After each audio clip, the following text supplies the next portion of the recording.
Hello, all you coin collectors out there, and welcome to DC Coin World International Coin Channel. Today we're going to take a look at some 2003 United States dimes, or 10-cent coins. We magnified them just a little bit here.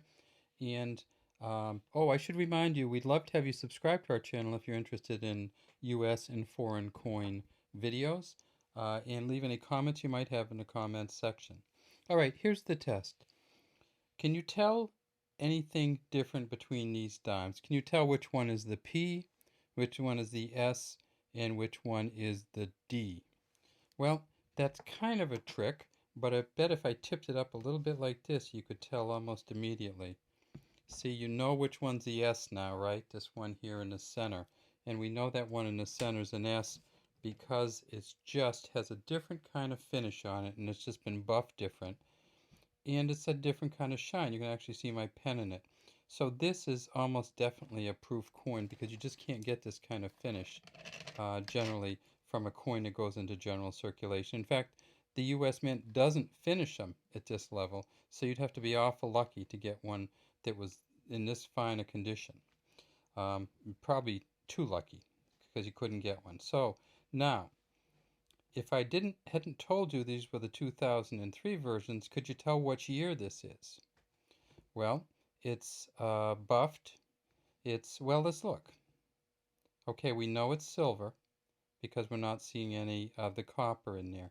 So we know it's either a 1992 to the present coin, or it's a 1964 or before coin. So how do we know that? Simply by looking at the side of it. Well, we know that the United States made their dimes in silver until 1964. From 1946 to 1964, they made this coin in silver.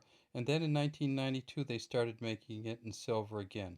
So even though this is a proof coin, it doesn't have to be silver unless it's before 1965 or 92 or after. So if we actually flip it up, and so then why would I say it could be before 1964? Well, it could be before 1964 or before because they've always had the same exact back on them. From 1946 on, the back of this coin has not changed. It's a design that was there from the start. And the start is that's John R. Cynic, who designed this coin, JRS. And when we get to the front, I'll show you where he put his initials. What is it on the back? This is a torch in the center. There is an oak tree here with some acorns, and an acorn, and there's an olive tree here with some olives on it. It says United States of America across the top. You can see the bands on the torch. That's something that'll tell you what kind of condition this dime is in. Then you can, down here, you can see it says one dime. When I magnify it a little bit, you see that it has a little bit of mottling here, and that's standard with these processes. And you also see if I tip it a little bit, it has a little bit of coloring, and that is a great indicator of this coin's value. This is not a cameo, but it is a pretty fine condition coin. Okay, so let's tip this one up. Okay, so we know this one is a P or a D if it's a 2003 because we can see the copper. And we know that the Philadelphia and Denver mints had a copper nickel-clad copper. We can't tell which yet because they both had the same back. But if we flip it over, we'll be able to see that it is indeed a D for the Denver mint. And there on the front, we see Franklin Roosevelt facing left, says Liberty here, and God We Trust here. 2003 and D down here. And then right there, you see the JS, and that's the John Cynic. That's the engraver's initials, the man who engraved this coin, the front and the back.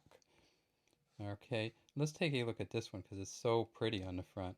And this one, you can see that the way that the U.S. Mint does it, they actually buff the head at a different level than they buff the rest of it. And so it's a fine shine here and then kind of this dull, sweet kind of soft silver to the head. This coin is a proof coin, hasn't been in general circulation, and I get these coins sometimes from Twin City Gold in Biddeford, Maine, and they let me handle the coins. But in general, a lot of collectors will tell you do not ever touch a proof coin. But I mean, it's really hard to see them and look at them this way, tip them up and kind of look at the color in that edge. That's not copper. That's just that beautiful silver starts to almost tarnish a little bit. And then over here, last but not least, we'll flip this one over. We see it's a copper, so we know it's D or P. And there's the P for the Philadelphia Mint. Now, there wasn't always a P on here for the Philadelphia Mint. So if there's no P on here, that doesn't mean, if there's no mark at all on here, that means it is a Philadelphia Mint coin in most cases. But if there's a P on here, it's Philadelphia. But for some years, they stopped putting the P on there. And so the blank ones, so if you get one from, say, 1968, 1969, somewhere in those ranges, it won't have any letter on here, and that's going to be a Philadelphia one. Again, the JS here, and the P and the D are easily distinguishable if you put them next to each other. Even when they're worn, you can't mix up the P and the D. And the S Mint mark is all by itself, and it's like a stylized. So here's the P, here's the D, and here's that S in just that beautiful finish on the proof coin from 2003. How many did they make? They made 1.25 million of the proof coins. So these are not rare. If you can get one for under $2, I'd get one. If it costs you over $2, I wouldn't get it. Has about $1.10 worth of silver. This is 90% silver. These ones here are copper, nickel-clad copper, and these are not going to have any value at all, maybe 10 or 11 cents. All right, that's all we have today from the DC Coin World International Coin Channel.